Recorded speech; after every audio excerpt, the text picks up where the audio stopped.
So we're in your government book. We're in chapter 7, and we're talking about the bureaucracy of the executive department. Bureaucracy formed with all these departments and all these independent agencies and regulatory agencies onto even some businesses, government businesses formed, to help the president execute his legal system, the legal system of the government. So this is a huge bureaucracy, becomes almost like another branch of government, right? So I wanted to read what Ronald Reagan said, because I thought this is very important. So, beginning with the traumatic experience of the Great Depression, we the people have turned more and more to government for answers that government has neither the right nor the capacity to provide. Unfortunately, the government as an institution always tends to increase in size and power, and so government attempted to provide the answers.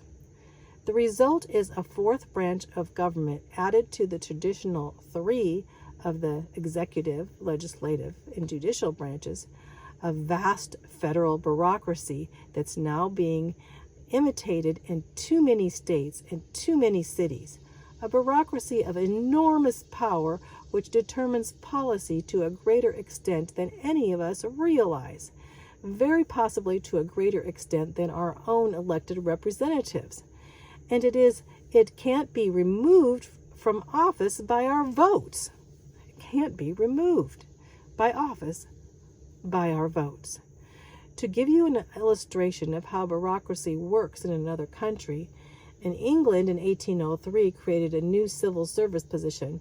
It called for a man to stand on the cliffs of Dover with a spyglass and ring a bell if he saw Napoleon coming. They didn't eliminate that job until 1945, way after Napoleon was long gone. In our own country, there are only 2 government programs that have been abolished. The government stopped making rum on the Virgin Islands, and we've stopped breeding horses for the cavalry. Ronald Reagan. It's hard to get rid of these bureaucracies, huh? So let's turn here a little bit here. I'm kind of lopsided. There we go. So let's go on. We're getting into this chapter talking about this great bureaucracy. We went over, here we have the departments. We went over all of these departments in our last video, all of these executive departments. Well, there's much more than even these departments, and that's what we're going to get in today. We're going to get into the independent agencies. So what are independent agencies? Independent agency is the second type of administration that was created by Congress to help the president. These independent agencies are agencies or administrations or commissions, sometimes they call them. Sometimes they call them boards or foundations or services. But there's basically 2 types of independent agency. The first type is the executive agency. Remember, executive means president. So executive agencies need to be appointed by the president, or at least the heads of it need to be appointed by the president. And then we have the regulatory commissions. What's regulatory mean? They regulate things. They regulate America. They make sure that we are obeying the laws, right? That they regulate us. So let's first talk about the independent executive agencies. So these independent executive agencies, here's a NASA, oversees the National Space Program as an independent executive agency. So these agencies that are executive agencies independently, they tend to have a single function and they report directly to the president. They're called executive. Executive mean president, right? To the president. And they are independent in that they are not under a department or a secretary of state, right? And so they administer as a chairperson, so they don't have a secretary of state, but they are a secretary. They have a chairperson, and they serve at the president's pleasure.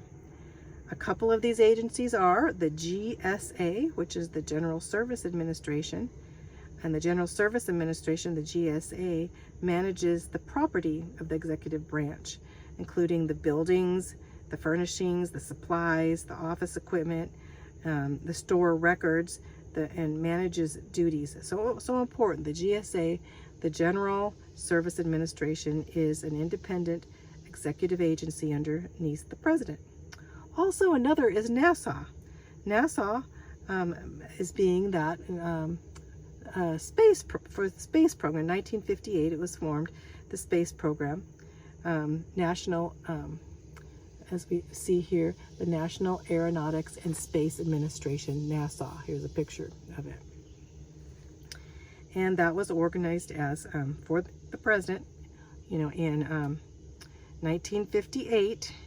That time, I think it was under the president of, basically became the space program under Kennedy. It became very popular. So. And this was outside agency, not under the department, so that was not related to the military or defense program.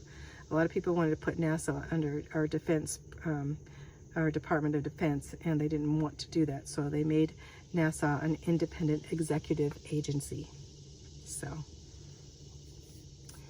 let's go on here to the regulatory agencies, and this is what I'm going to talk a lot about, because this is where,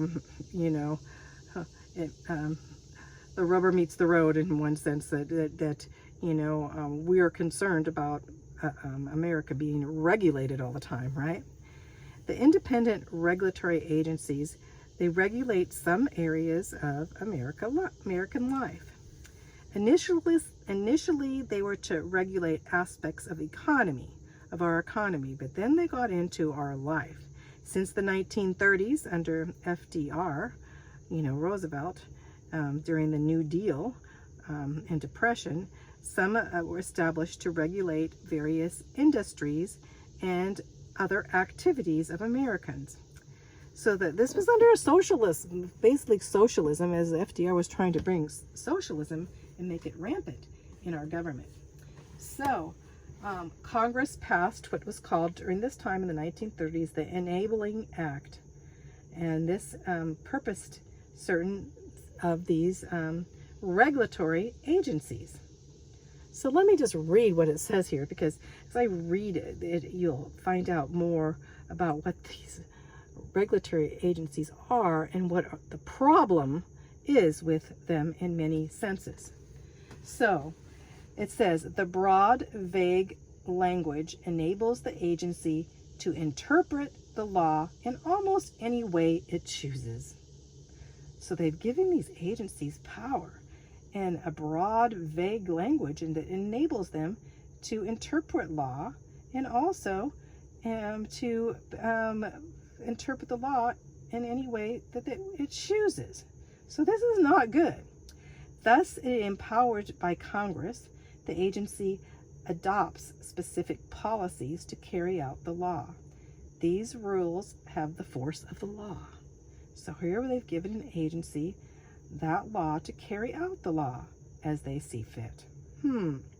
By creating an agency with few restrictions or rules upon it, Congress permits unelected officials to impose more rules and regulations upon the American people.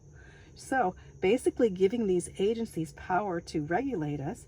Now they have the power, their heads have the power to impose these rules and regulations on the American people just by permission, with very few restrictions. So that's a big problem in bureaucracy. In fact, our founding fathers felt that good government was restraint of political power. Basically, the federal government should restrain its power so not to become a dictator. And now we're putting forth agencies to dictate us, more than even our president, more than even our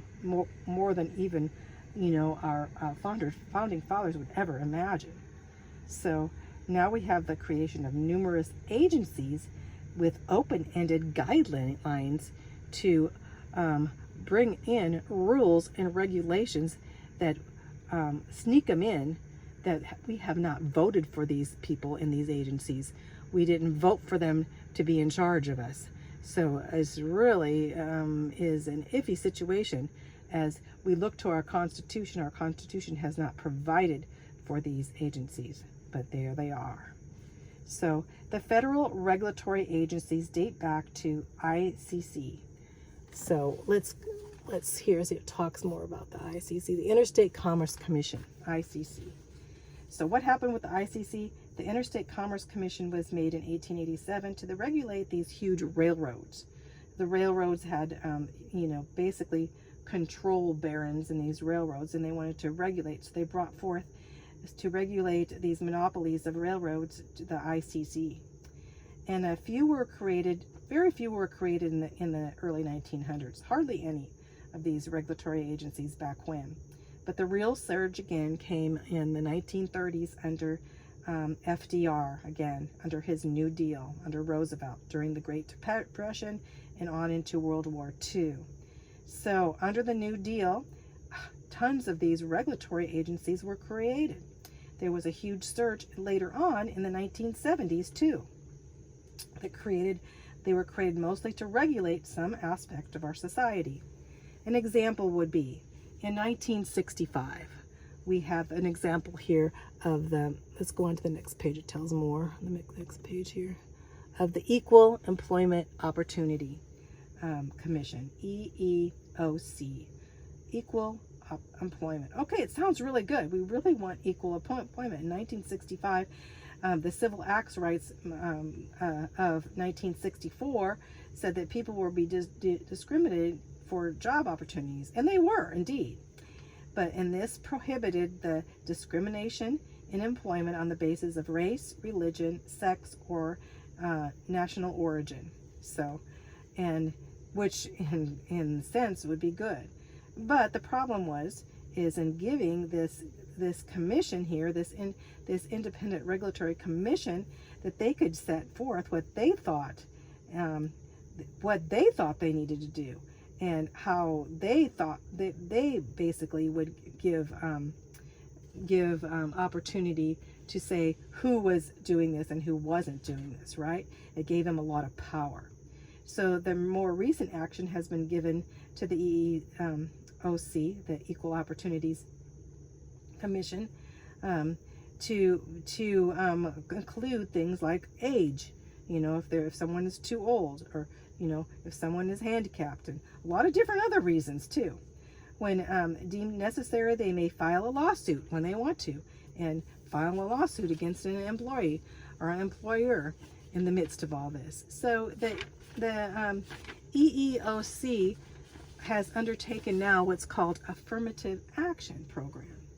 And this affirmative action now requires companies to take definite measures to hire minority groups and and also females, to hire them. But in hire them, they have to be careful of what a merit system. This gets into very iffy areas. The problem is, who is doing this?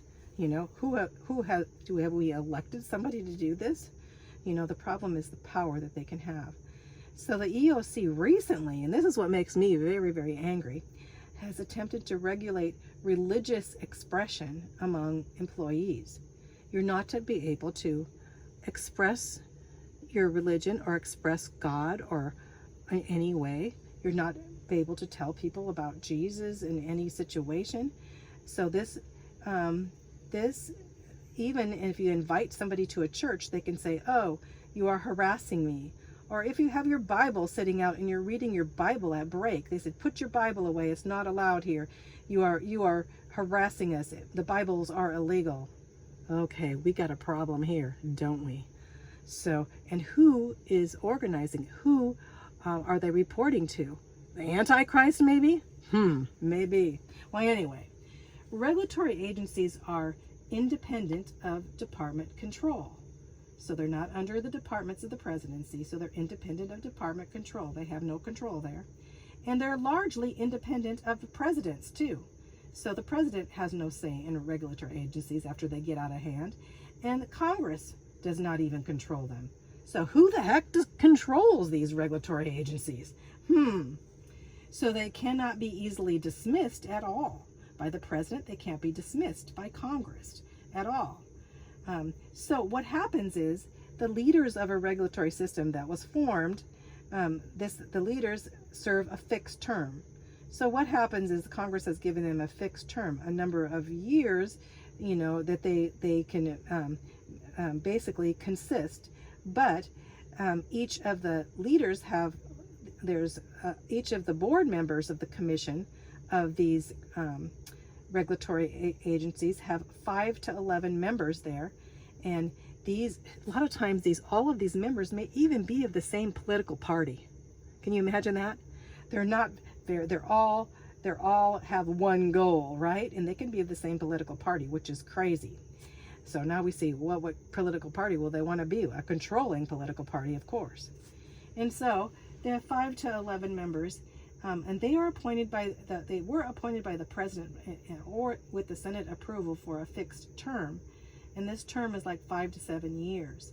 The Federal Reserve Board, which is another regulatory agency, is for 14 years of the Federal Reserve. But of these board members, their terms are staggered, so that one member's term may come up, they still have the other 5 to 11 members, and so in 1 year, so they go on and they go on and they go on. So the fixed terms are only for one at one time, another at one time, another at one time. They're staggered so that they can have more power. So that's crazy. Well, not all regulatory agencies are independent. These are all independent. Some are created within the executive department. There's only a few created within the executive department, and those are within. And you'll know those because we already read about them in the departments. And one of them is the IRS. The Internal Revenue Service is basically under the Treasury Department, and it is huge. The IRS interprets the powers, enforces taxes and such. Very important. Another powerful agency under a department is OSHA, OSHA, Occupational Safety and Health Administration. And this is in the Department of Labor. And under OSHA, they were given a lot of power and broad latitude in national safety and health and workplaces. And they started developing all these laws for workplaces. A lot of handicap laws, and further on, more OSHA authorized inspecting private businesses to make sure they were doing what their laws and regulations told them. They would give them citations and penalties if they were not complying with the OSHA laws. And earlier they were very, very strict, so a lot of different businesses just went out of business because they couldn't comply with a lot of their standards. So, and that they were virtually impossible. So OSHA was putting a lot of business out of business because they out of work, and a lot of people out of work because of their standards were so high and so stringent, and their citations were so much money. So now they've got more lenient in a lot of different areas. But on to let's see. Here we have the IRS, and here we have a construction work wearing protective clothing and everything they have for OSHA. A lot of the things are good, but the problem is that they've gained too much power, and in that power have become tyrants. Doesn't that happen? So the function of the regulatory agency. Well, I'm not going to read these. You can read these yourself, but these are the independent establishments of the government. So you can see we have a lot of them.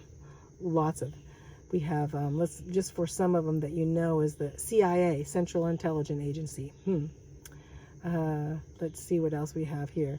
We have the Defense Nuclear Safety Board, the Director of the National Intelligence, Environmental Protection Agency under here, Equal Opportunity Commission I went over, all these federal agencies, the Regulatory Commission, Federal Labor, all these things, Federal Maritime Commission, Federal Reserve System, Federal Trade Commission, on to, let's see what we have, National Aeronautics and Space Administration, NASA there.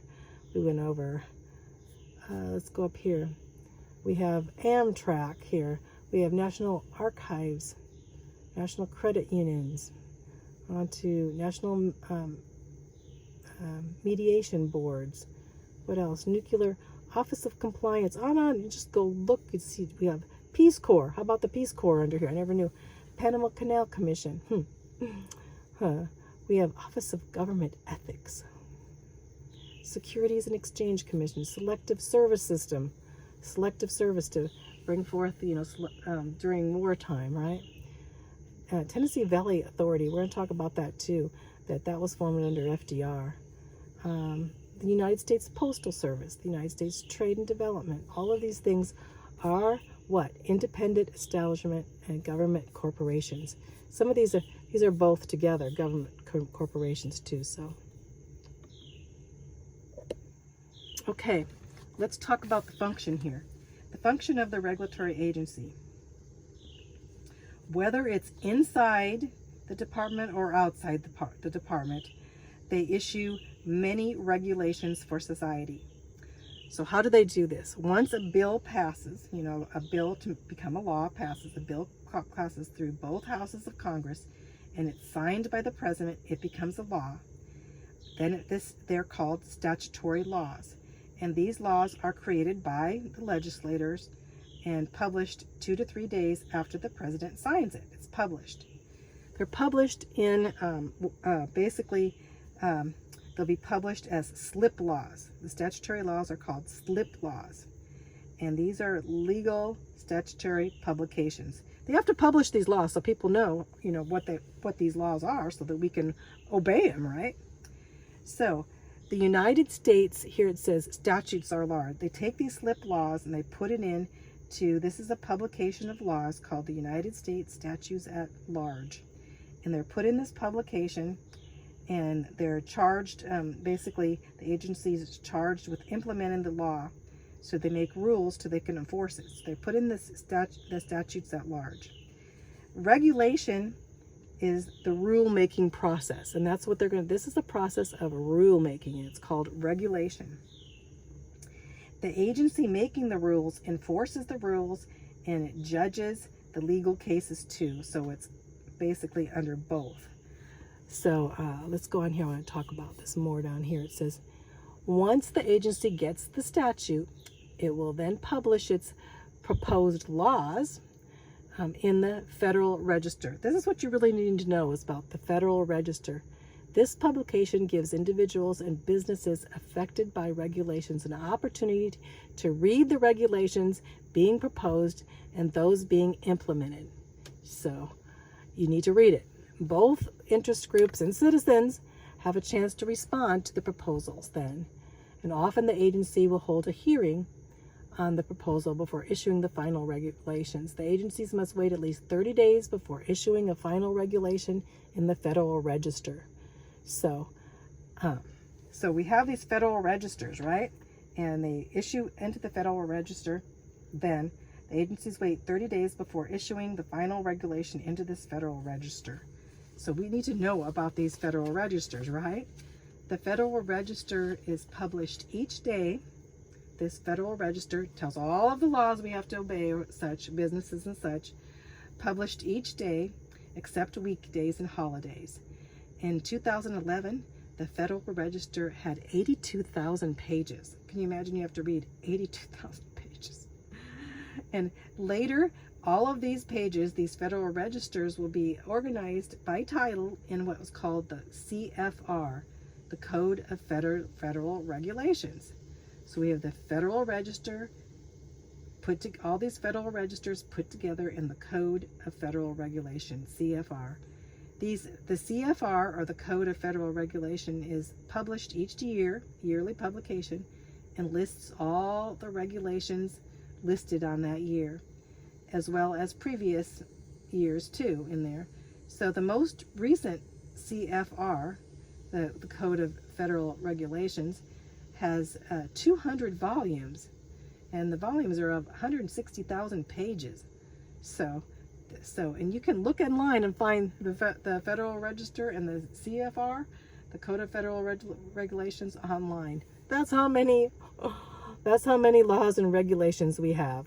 Can you imagine? Go read it. 200 volumes of 160,000 pages of these registers from all of these agencies. So the last group, remember we went through, the first group were the departments, the second group were the independent agencies, and now we also have government corporations. So what are government corporations? They're the newest type. A government corporation basically operates as a quasi-business or enterprise, and they're called corporations or authorities. Unlike other agencies, the government produces revenue. The government makes money. It produces revenue for its services. So basically, the government is requiring money and taking in money, right? It's not paid out in dividends as private corporations are, and they do not even have to pay taxes on the revenue that's generated through the government. These are government corporations. Here's one of them here. It's the TVA. It's one of the first government corporations. And actually, it was put forth by FDR, Roosevelt, to try to make money for the government at that time and to employ government employees. And it basically controls flooding and stuff in the Tennessee Valley. One of the first ones.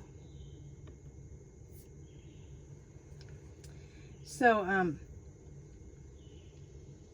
the Tennessee Valley in 1933, as I said before, TVA was under FDR, and now it generates power for 7 states and controls flooding on the Tennessee River. And all of the proceeds and everything are government, so government-owned business. Let's go back to that picture again if I can. That's a government-owned business, the TVA. But that's not the most common. Some of the most common government-owned business, one would be the Federal Deposit Insurance Corporation, called FDIC. You need to know this. If you have a bank account, you need to know that. Because what this does is it insures our deposits in the bank. So if you put up to $250,000 in the bank, it's insured to get your money back. That means the bank can't just close and take all your money, right? So the FDIC is the Federal Deposit Insurance Corporation, and it's a government business run by the government in the banking insurance corps, and insuring our money in the bank. Only if the bank is the Federal Reserve Bank, though. Anyway, also one of the most common government corporation is what? United States Postal Service. It's the best known government corporation, and it operates our national postal service system. And basically, we pay for having our mail, right, delivered. So that's our government business. So that's our bureaucracy, and we're going to get into the power of bureaucracy more and stuff. But I want to go over the section review questions here. So quickly, what is the swapping of political support for government jobs given favors is called patronizing. P-A-T-R-O-N-A-G, patronage. So if you're going, you might pronounce it patronage, either way is pronounceable, or patronage, whatever, but that's basically giving favor, political support for government jobs. And now we are looking down on it, although it still happens. Number 2, which president supported the passage of the Pendleton Act of 1883? Chet Arthur was a president you probably don't know much about. And the reason he did, he was vice president. President Garfield was president, and Garfield was killed by a man who wanted political regulation, a political job. And he thought he lost his job because of politics. He was kind of crazy. His name is Guiteau. He assassinated Garfield. President Chet Arthur was vice president and became president and put forth the Pendleton Act. And this was to get rid of all this patronizing, giving jobs for favors, of political favors. So that was the Pendleton Act, Chet Arthur. Number 3, name and briefly describe 3 types of organizations which make up the federal bureaucracy today. Well, we went over those. First of all, the departments. You know, the department, the secretaries of state, all those are departments. And they are under direct control of the cabinet and the president's control, departments. And then we have number 2, the independent agencies, and they have a single function, or they regulate. They usually regulate something. They're called independent agencies, and they regulate some aspect of society. So the independent agency are many, and they become big on regulating all parts of our life. And the third is the government corporations, and they're the businesses that are making money, such as the post office would be a common one, or the Tennessee Valley Administration, those, you know, making money, government corporation making money for the government, or providing services and taking in revenue. So number 4, how many cabinet level departments are there in the executive branch? So 15, we have 15 cabinets, and they're huge. We went over them. What are the department heads called? Secretaries. They're all called secretaries, except for the Attorney General. It's the only one that's called different. And, basically, the Department of Justice is the Attorney General. Otherwise, they're secretaries, right? Number 4. What are the Number 5. What executive department has the largest budget? Now, you can go look at it. I went over them all. The one with the largest budget that spends the most money is the Health and Human Services, because of, you know, Social Security, and, you know, basically because of welfare services too. That's the largest budget, spends the most money. Okay, which one has the largest staff? Department of Defense, because all of the Army and the Navy and the Air Force and National Guard, they're all under the Department of Defense, right? So they have the most people, the most employed. So it would be our defense and our human services, health and human services, we spend the most money. So number 6, what is the difference between an executive agency and a regulatory agency? Well, executive agency is under the president, right? That's like NASA, or, you know, the general services. That's under the president, you know, and in that agency. The regulatory agency regulates something, right? And the regulatory agencies do not report to the president. They don't report to the Congress either. So regulatory agencies get a lot of power. We haven't voted for them, and sometimes they're all in the same political party, for goodness sakes. So these regulatory agencies are basically can turn into tyrants to America if need be, if they want to, I should say. And they're independent control, and also they're regulating our lives. Number 7. What are some of, it says give example of each. Well, we had so many examples when we were getting, you know, so I'm not going to go over examples. Our NASA and the GSA are examples of an executive agency. EEOC, Equal Opportunities Commission, is a big one that has a lot of power to regulate, of the regulatory ones. Number 7, what are some of the problems with regulatory agencies? Okay, we went over those problems. First of all, they can interpret the laws any way they choose. They're very powerful. They have no restrictions, or little restrictions. They are not, their officials who run their administration are not elected officials at all, and they can impose more rules. And in the midst of all this, you know, they don't have to answer, you know, to the president or to Congress, you know. So they have very vague, you know, when they set forth what they're supposed to do, they have very vague, when I say vaguely described, of what their responsibilities are and what they can do and can't do. So anyway, problem. Number 8, what distinguishes the IRS and OSHA from other regulatory agencies?